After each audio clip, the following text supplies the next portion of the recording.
read the book to the kid, and the kid likes that. So the kid will be concentrated, will be happy to stay there with the book. So this is the same principle as samatha.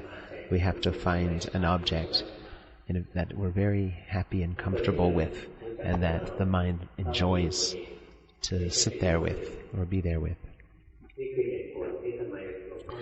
So let's not follow other people's techniques of practice. We have to find our own meditation object that works the best for us. And this is why I don't hold formal retreats with a formal technique, because each person has their own method of practice. Each person is unique. So we're not animals that travel in herds and just everybody has to do exactly the same thing. We all have a uniqueness to us and like different things, have different preferences, different abilities. So we all have to evaluate ourselves. Right now, is it appropriate to walk? Then we walk. Right now, is it appropriate to sit? We sit. Right now, is it appropriate to go to sleep? Then we sleep.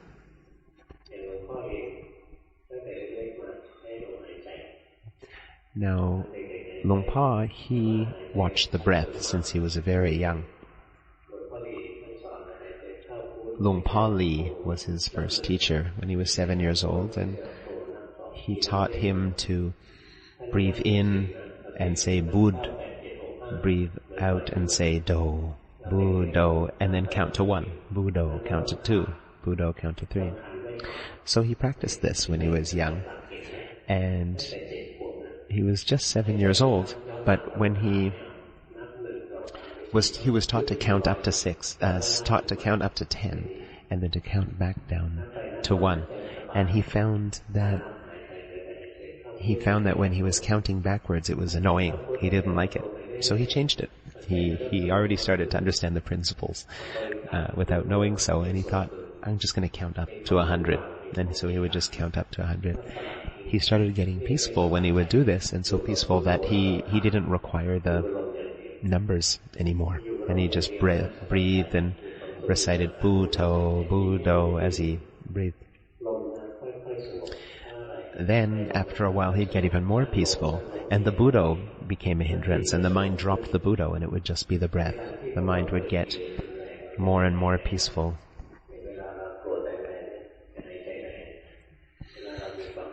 And then as the breath got peaceful, it would get shorter and shorter.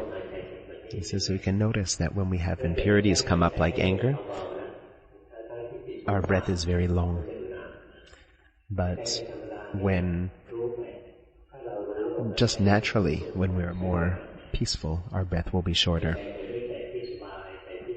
So let's breathe in such a way that we are just with that one object of knowing or being aware of the breath, and practice in a very relaxed way. If we just let it be natural, the breath will be shorter and shorter until it completely stops. The breath will just be at the nostril, and it will become light.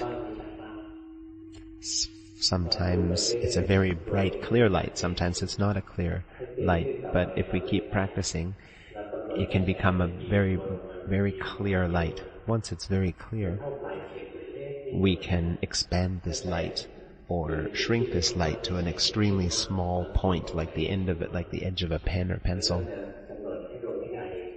Or we can make it as big as the universe. When the mind is completely clear and concentrated on this light, there won't be any breath left. This is called achieving the nimitta, or achieving the sign. When we're able to actually be able to expand and play with this light, the mind will be very happy with the light. It'll be contemplating this light, examining this light, and will be one with this light. This is called upachara, samadhi.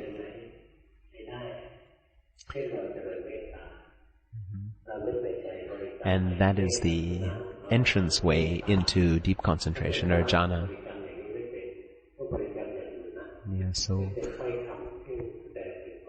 do we have to see this light in order to get into